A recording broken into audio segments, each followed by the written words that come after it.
Hi friends, welcome back to my YouTube channel. I hope my lectures are beneficial for you all.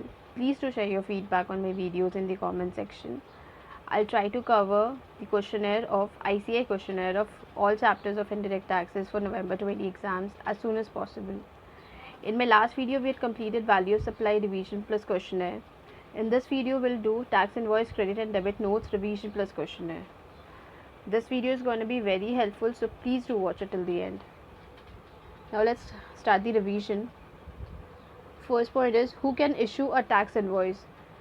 A registered person can issue a tax invoice. Now what is given? A registered person supplying taxable goods or services, or receiving taxable goods or services from unregistered supplier. Means a registered person who is supplying taxable goods or services, that person can issue tax invoice, and the registered person who is receiving taxable goods or services from unregistered supplier means it is the case of reverse charge. Means a recipient who is liable to pay tax under reverse charge, means under section 9 subsection 3 or 9 subsection 4, that recipient is liable to, means that recipient is supposed to issue tax invoice when it receives goods or services from the unregistered supplier, and that recipient is required to issue payment invoice when it makes the payment to the supplier. Okay, next point is time limit for issuance of invoice. Now taxable supply, they have bifurcated goods and services. Now in case of goods, what is the time limit for issue of invoice? If the goods involve movement, then invoice time limit is invoice should be issued at the time of removal, and if goods doesn't involve any movement, then it should be issued at the time of delivery, and if it's a case of sale or return supplies, the invoice should be issued before or at the time of supply, or within 6 months from the removal, whichever is earlier. I hope you all are able to recall the provisions. Now services, time limit for issue of invoice in case of services is within 30 days from the supply of invoice, and within 45 days for insurance banking. In case of insurance banking, time limit is 45 days, and in other cases it's 30 days. So this completes our time limit for issuance of invoice. It was very simple. Next one is in case of continuous supply of goods and services. First we'll do in case of continuous supply of goods. Time limit is before or at the time each successive statement of accounts is issued or each successive payment is received. Means every time, means at each time statement of account is issued or each successive payment is received. So invoice will be issued before that time or at that time. Next one is in case of continuous supply of services. In this case, if due date of payment is ascertainable from the contract, then invoice should be issued on or before the due date of payment, and if it is not ascertainable, then invoice is required to be issued before or at the time of receipt of payment. And third case is if the payment is linked to the completion of an event, then invoice is required to be issued on or before the date of completion of that event. Okay. Now what are the important contents of tax invoice? It's not necessary to learn all. If you remember 6-7 points, then it's enough. So first one is GST of supplier. These are the contents which will be mentioned in the tax invoice. These are the important contents. You need to remember 7 to 8 contents. That's enough. First is GST of supplier, then consecutive serial number and date of issue, GST of recipient if registered, name and address of recipient if not registered, HSN. Then description of goods or services, quantity in case of goods, total value of supply, taxable value of supply, tax rate, central tax or state tax or integrated tax cess, amount of tax charged, place of supply, address of delivery where different, then place of supply, tax payable on reverse charge, signature of authorized signatory. Main contents are GST of supplier, GST of recipient if not registered, description of goods or services, quantity in case of goods or services, tax rate, total value of supply, taxable value of supply. These all are important contents. You need to mention that in your answer. So these are important contents. Now next one is manner of issuing the invoice.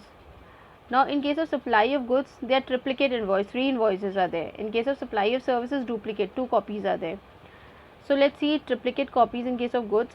Original copies for the recipient, duplicate copies for the transporter, and triplicate copies for supplier. In case of services, original copies for the recipient and duplicate copies for the supplier.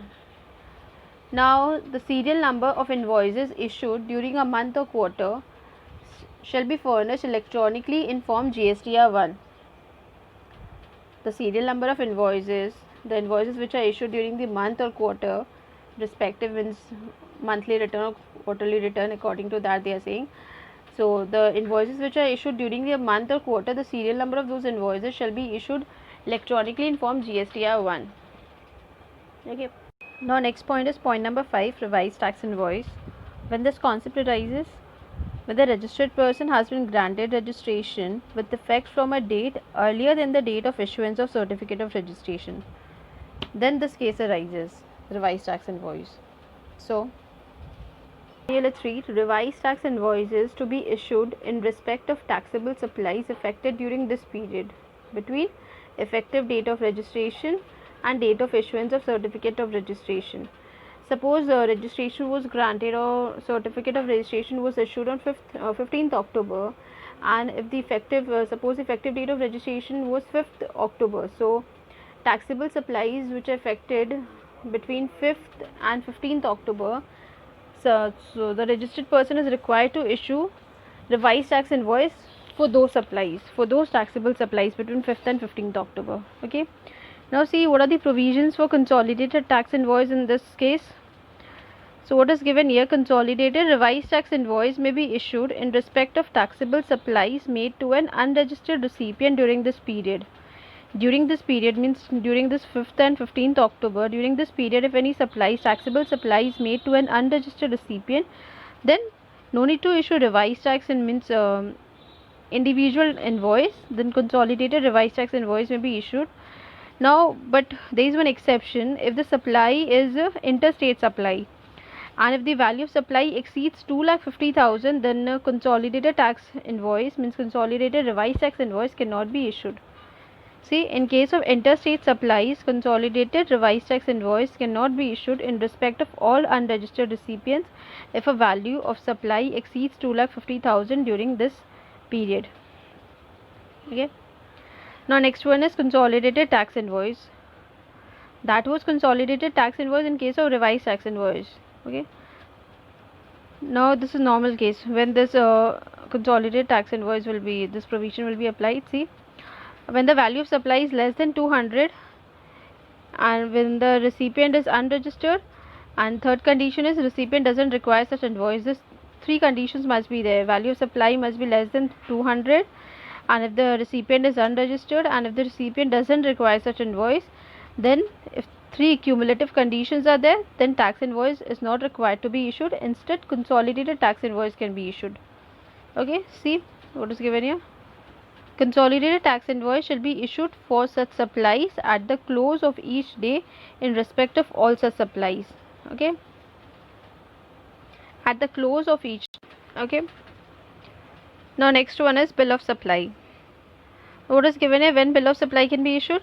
If the registered person is supplying exempted goods or services or both, if the registered person is paying tax under composition levy, if the registered person is paying tax at concessional rate under notification 2/2019 CTR, then in that case tax invoice is not required to be issued. Tax invoice is not issued, bill of supply is issued in this case. Three cases are: exempted, supplying exempted goods or services or both, paying tax under composition levy, and third one is paying tax at concessional rate. Okay, that is presumptive 6%. Now next one, point number 8, receipt voucher. Now what is given here: when the recipient makes any advance payment to the supplier, then supplier issues receipt voucher to the recipient. Okay, what is given here: where at the time of receipt of advance, rate of tax or nature of supply is not determinable. Means when the recipient makes any advance payment to the supplier, at that time rate of tax or nature of supply is not determinable, then we'll take rate of tax as 18% and nature of supply will be taken as interstate supply. Read what is given here: where at the time of receipt of advance, rate of tax is not determinable, tax rate shall be paid at 18% and nature of supply is not determinable, then same shall be treated as interstate supply. Okay. Now in this case, if refund is made, means if suppose supply is not made and no tax invoice is issued, then what will happen? Let's continue this case only. Advance is paid by the recipient, supplier issues receipt voucher, and if no supply is made, no tax invoice is issued, then supplier will issue a refund voucher to the recipient. Okay, stating the amount, that voucher, it will state the amount to be refunded, means amount refunded, then description of goods, tax rate, value, these all. Okay, now what is the logic of invoice and payment vouchers? So this completes our refund voucher, and next point is point number 10, invoice and payment vouchers. Now as in first page of summary, we have read that registered person, means if the registered person is paying tax, means if the recipient is paying tax under reverse charge, then that recipient is required to issue tax invoice and payment voucher. So only those provisions are only discussed here in detail. Let's see. Payment voucher, where the recipient is registered and the receives the supply taxable as reverse charge basis. And what happens, there are two sections in this reverse charge, 9.3 and 9.4. 9 subsection 3 is the notified supplies, means which the CG notify on the recommendation of the council, and 9.4 in 9 subsection 4, those cases are covered where the recipient purchases goods purchases goods or services from unregistered supplier. Okay, in that case, the recipient is liable to pay tax under RCM. In both cases, recipient is liable to pay tax under RCM. So let's see this chart. Payment voucher, what is there given here, where recipient is registered and receives the supplies taxable on reverse charge basis. Then what happens under section 9394? Under 94, if the supplier is unregistered, 94, there is only one case, supply is unregistered. In that case, recipient will issue payment voucher at the time of making payment to the supplier. And under 93, two cases are possible, means supply can be either registered or unregistered. In both cases, recipient will issue a payment voucher at the time of making payment to supplier. Okay. Now one more voucher is there in this case, RCM case, invoice voucher. See, invoice, what is given here, where recipient is registered and recipient issues, means recipient receives the supplies taxable on reverse charge basis. So under 9.4, first we'll see only one case is there, supplies unregistered. In that case, recipient shall issue invoice to the supplier. And under 9.3, two cases are there, supply is registered or supply is unregistered. So invoice will be issued by the recipient only when the supply is unregistered. Okay, when the supply is registered, then recipient will not issue invoice under RCM. Okay, this is the difference between payment and invoice. Okay, in case of RCM. Now next point is point number 11. Point number 11, credit notes. Now when credit note is issued, when the tax is charged more than it was supposed to be charged. Okay, when the tax charged in the invoice is more in respect of such supply, and or when the taxable value in the invoice is charged more than it was supposed to. So let's read this. Where one or more tax invoices have issued for supply of any goods or services or both. See what is given here, taxable value in invoice is more than taxable value in respect of such supply. Suppose taxable value in invoice it was given 20,000, but the taxable value in respect of such supply is only 15,000. Or tax charge in invoice is more than the tax payable in respect of such supply. Or next case is where the goods supplied are returned by the recipient, or where the goods or services of both supplied are found to be deficient. So in this case, what will happen? Registered supplier of goods or services of both may issue one or more credit notes for supplies made in a financial year. To whom it will issue? To whom he'll issue? To the recipient of goods or services of both. Hope it's clear. Credit note. Now debit note is totally reverse. When taxable value in invoice is charged less, suppose means the taxable value in invoice is charged 15 and actual taxable value was 20. So in that case, debit note will be issued. So we can say debit note means supplementary invoice is included in debit note. So you can think from that point of view also. In this case, supplier means recipient is liable to pay extra. Extra means He has paid less, he is required to pay more. So let's read this. Where one or more tax invoices have been issued for supply of any goods or services or both. See here, one sec.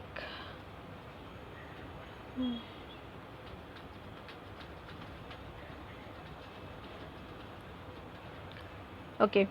Where one or more tax invoices have been issued for supply of any goods or services or both, and what is the case? Taxable value in invoice is less than the taxable value in respect of such supply, or the tax charge in invoice is less than the tax payable in respect of such supply. Okay. In that case, what will happen? Registered supplier of goods or services or both is required to may issue one or more debit notes for supplies made in a financial year to the recipient of goods or services or both. Okay. So in credit note, taxable value was more, so tax charge was more. In debit note, taxable value in invoice is less, tax charge in invoice is less, so debit note will be issued. So this completes our revision of this chapter. Now first we'll do the illustration, then we'll do test your knowledge. Only one illustration is there. By mistake, I've merged this here. It was supposed to come after summary, but by mistake it has come here. So let's do this illustration. Jain and Sons is a trader dealing in stationery items. It is registered under GST and has undertaken following sales during the day. Okay, these are the details of the sales undertaken by Jain and Sons during the day. Let's see this. Raghav Traders, a registered retail dealer, amount is 190. These are the details of recipient. Okay, Raghav Traders is a registered retail dealer, amount 190. Dhruv Enterprises, an unregistered trader, amount is 358. Gaurav, a painter, unregistered, 500. Oberoi Orphanage, an unregistered entity, amount is 188. Aradhya, a student, unregistered, amount is 158. None of the recipients require a tax invoice. Raghav Traders being a composition dealer. Determine in respect of which of the above supplies Jain and Company may issue a consolidated tax invoice instead of tax invoice at the end of the day. Now let's recall that provision of consolidated tax invoice. Three conditions were: if the value of supply is less than 200, if the recipient is unregistered, and third one was if the recipient doesn't require tax invoice, and in that case, instead of tax invoice, consolidated tax invoice is issued at the end of each day. Okay, so in this case, see what will be the answer. Value of supply is more in case of 2, in case of 5. So in these two cases it's not possible to issue consolidated. They are asking us determine the in respect of which of the above supplies Jain and Sons may issue consolidated tax invoice. So in second and third case, by saying the amount only we can decide it's not possible. So remaining cases are 1, 4 and 5. So in case of 1 also it's not possible because recipient is registered. In provision it was given unregistered. So cases 4 and 5 means 118 and 158. That will be the answer. Let's read this. Let's read the answer. In the given illustration, Jain and Sons can issue consolidated tax invoice only with respect to supplies made to Oberoi Orphanage worth 188 and Aradhya worth 158, as the value of goods supplied to this recipient is less than 200, as also this recipients are unregistered and don't require a tax invoice. Only out of this 5 cases, only these 2 cases are there, case number 4 and 5. In this 2 cases only all the 3 conditions are met. Unregistered recipient doesn't require tax invoice, and supplies means value of supply is less than 200. Okay, 3 conditions are met, so consolidated tax invoice will be issued only in respect of these 2 cases. Now read the next para. As regards the supply made to Raghav Traders, means first one, although the value of goods supplied to it is less than 200, Raghav Traders is registered under GST, so consolidated tax invoice cannot be issued. Now what is given? Consolidated tax invoice can also not be issued for supplies of goods made to Dhruv Enterprises and Gaurav, although both of them are unregistered. What is the reason? value is more than 200, the reason for the same is that the value of goods supplied is not less than 200. Okay. Now let's start this test your knowledge. Question number 1. Sultan Industries Limited, Delhi, entered into a contract with Prakash Entrepreneurs, Delhi, for supply of spare parts of a machine on 7th September. The spare parts were to be delivered on 30th September. Sultan Industries Limited removed the finished spare part from its factory on 29th of September. Determine the date by which invoice must be issued by Sultan Industries Limited under GST law. So see the question again. 7th September, on 7th September contract was entered. It was supposed to be delivered on 30th September, but it was actually removed from the factory on 29th of September. And as per the provision, as we revised in the summary, what was given there, time limit for issue of invoice in case movement was involved. In this case, movement is involved, so invoice is supposed to be issued on or before the date of removal. So invoice is required to be issued on or before 29th of September because it was removed on 29th September. Now let's see the answer. As per the provisions of section 31, invoice shall be issued before or at the time of removal of goods for supply to the recipient where the supply involves movement of goods.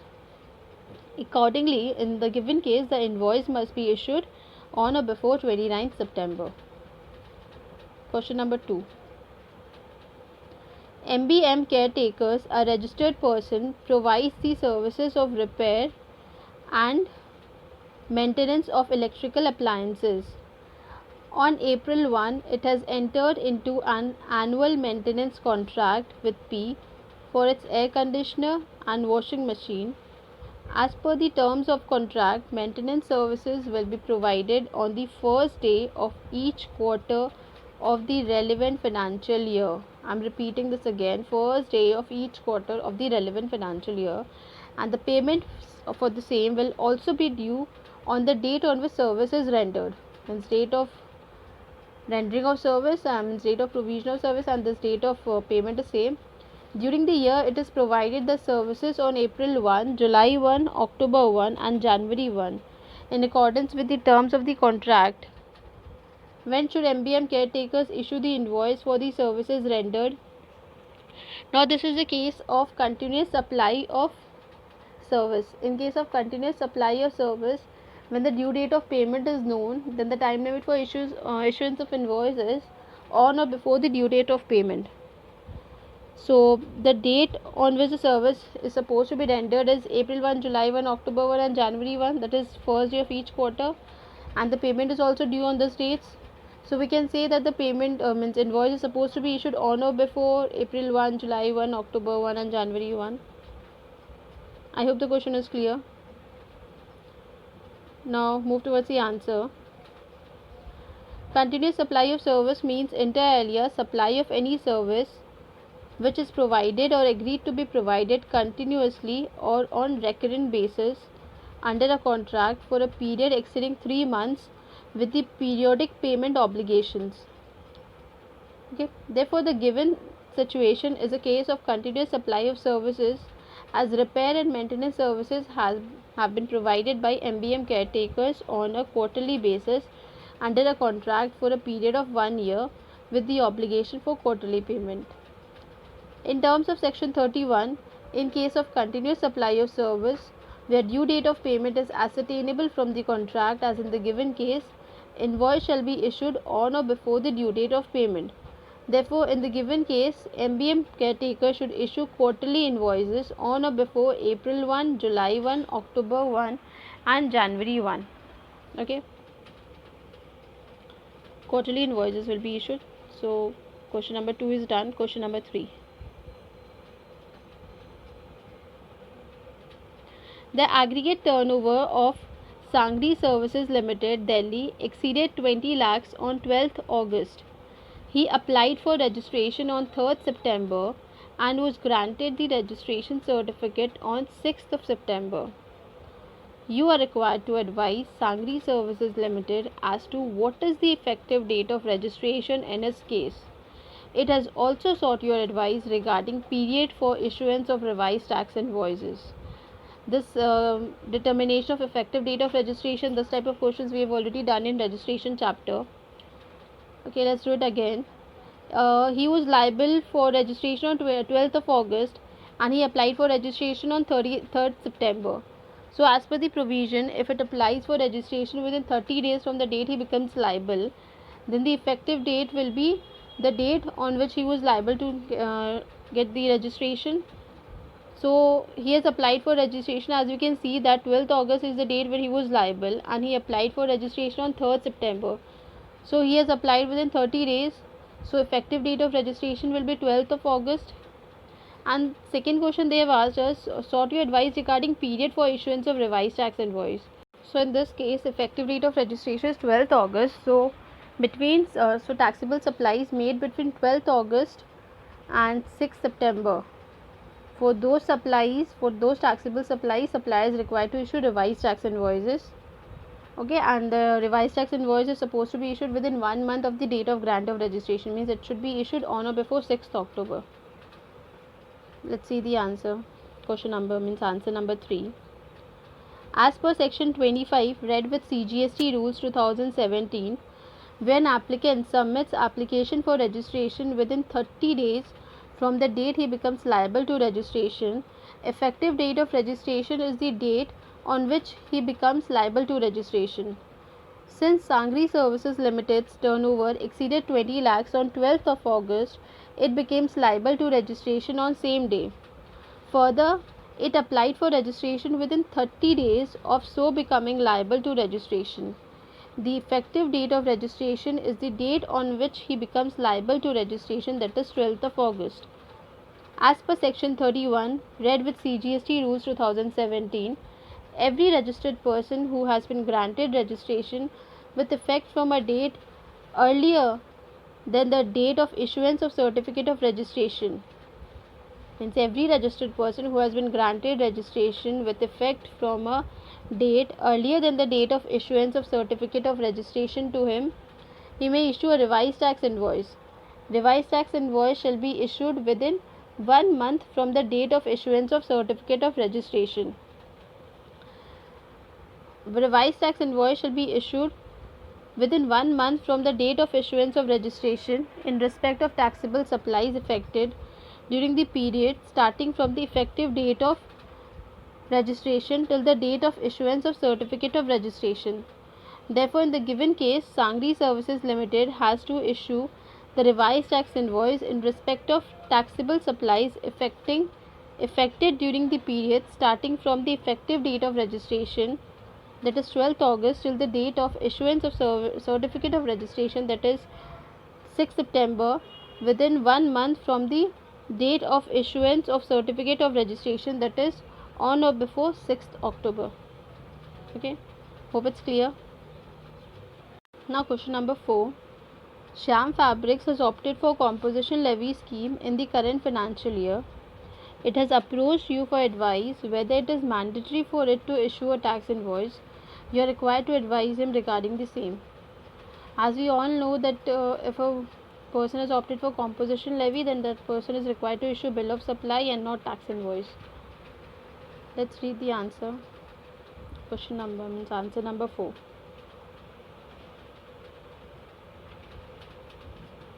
A registered person paying tax under the provisions of section 10 composition levy shall issue instead of a tax invoice a bill of supply containing such particulars and in such manner as may be prescribed.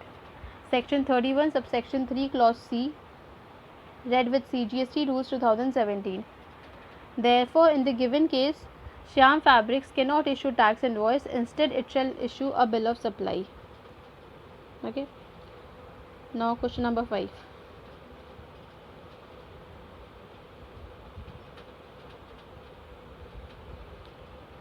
Now what is the problem in this PDF is, means not in my PDF, in the institute's one. Institute has from question number 5 to 11 they have not written any answer. They have just read refer para 3, refer para 4, these all. So I have written the answers on my own from 5 to 11 and I have attached in this PDF also. So if you want you can follow my answers or you can follow your own. but in this video I'll discuss all those answers, so if you want you can see those. Okay, let's move on to question number 5. Discuss the provisions relating to issuance of refund voucher under CGST Act and rules thereunder. Just let me discuss the provision once. In this case, what happens when the advance is paid by recipient to the supplier for goods or services, then a receipt voucher is issued from supplier to recipient, and as a result, suppose if no supply is made, no tax invoice is issued, then supplier refunds the amount to the recipient, and for that refund voucher is issued from supplier to recipient, by supplier to recipient. So they have just said that provisions relating to issuance of refund voucher and rules. Let's see answer number 5.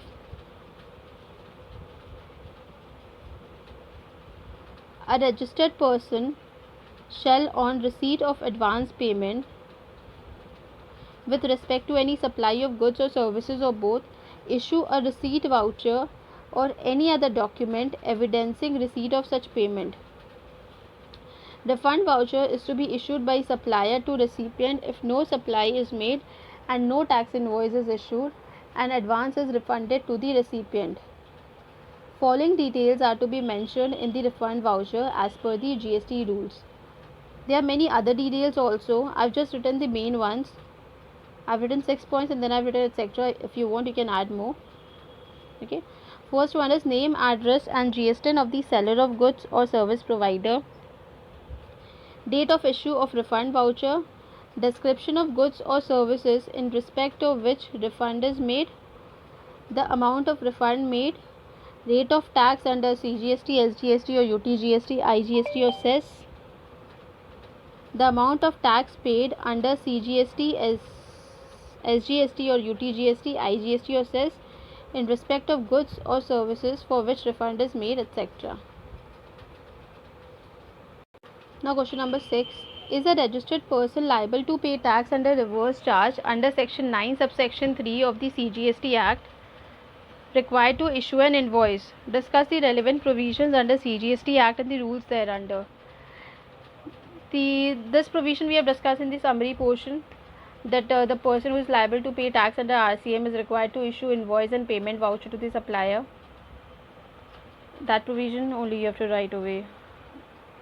Right here. That's question number 6 now. You need to mention that provision only. Let's read the answer.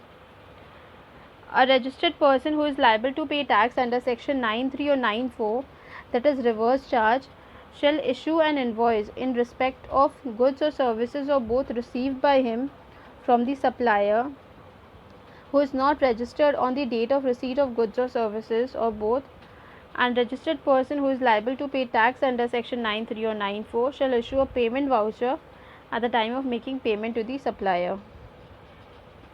Okay. Now this completes our question number 6. Now question number 7.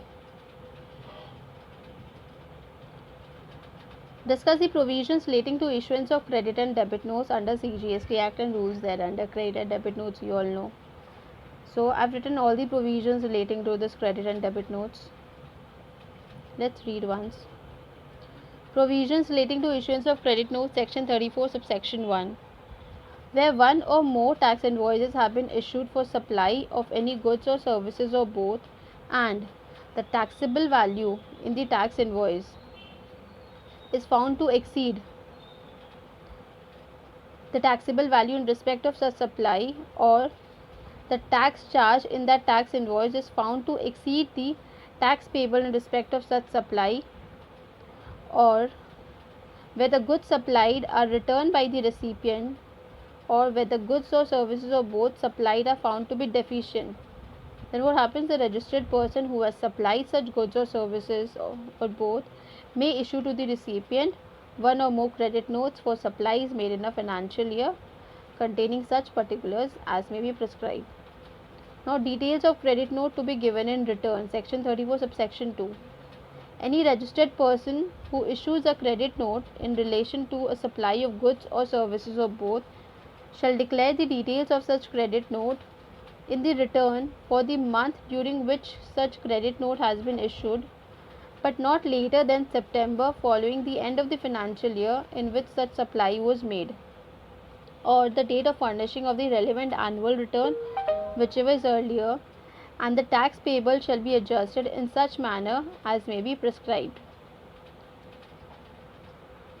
No reduction in output tax liability of the supplier shall be permitted if the incidence of the tax and interest on the supply hasn't passed on to any other person. Okay. Now credit note is done. Provisions relating to issuance of debit note. Where one or more tax invoices have been issued for supply of any goods or services or both, and the taxable value in the tax invoice is found to be less than the taxable value in respect of the supply,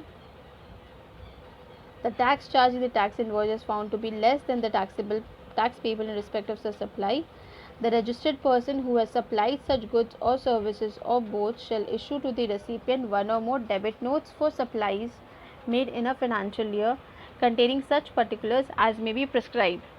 Now, details of debit note to be given in return section 34 subsection 4. Any registered person who issues a debit note in relation to a supply of goods or services or both shall declare the details of such debit note in the return for the month during which such debit note has been issued, and the tax liability shall be adjusted in such manner as may be prescribed. The expression debit note shall include a supplementary invoice. Now, Rule 53(1)(a) is contents of credit and debit note. I have just written the main points. You can add more if you want. Name, address and GSTN of the supplier, nature of the document, a consecutive serial number and date of issue of the document, name, address and GSTN or UIN if registered of the recipient, signature or digital signature of the supplier or his authorized representative. Okay, this completes our answer 7.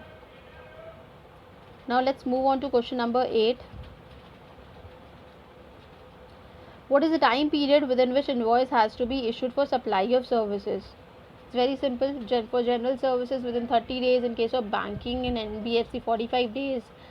Then in case of continuous supply of service, 3 categories are there. Let's read the answer. Answer number 8. General services. In case of general services, invoice shall be issued within 30 days from supply of services.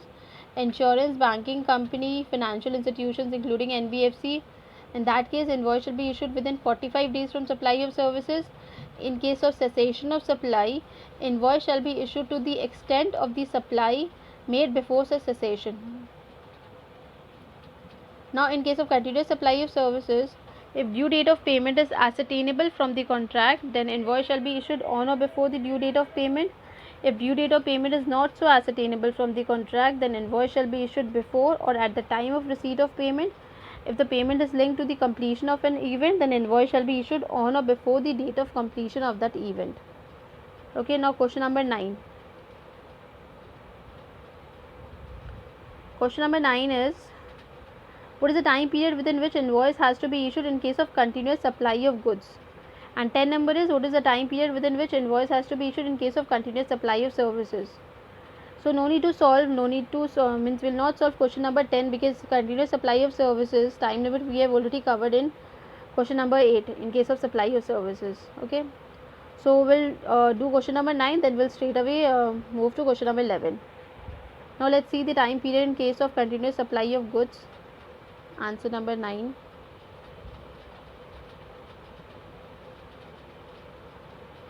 The time period within which invoice has to be issued in case involving continuous supply of goods is before or at the time each successive statement of accounts is issued or each successive payment is received. Each successive statement of account is issued or each successive payment is received. Now 10 number question, answer number 10 is time period relating to continuous supply of services, that is already covered in answer 8. See, in answer 8 this continuous supply of services time limit is already covered. Now question number 11, last question.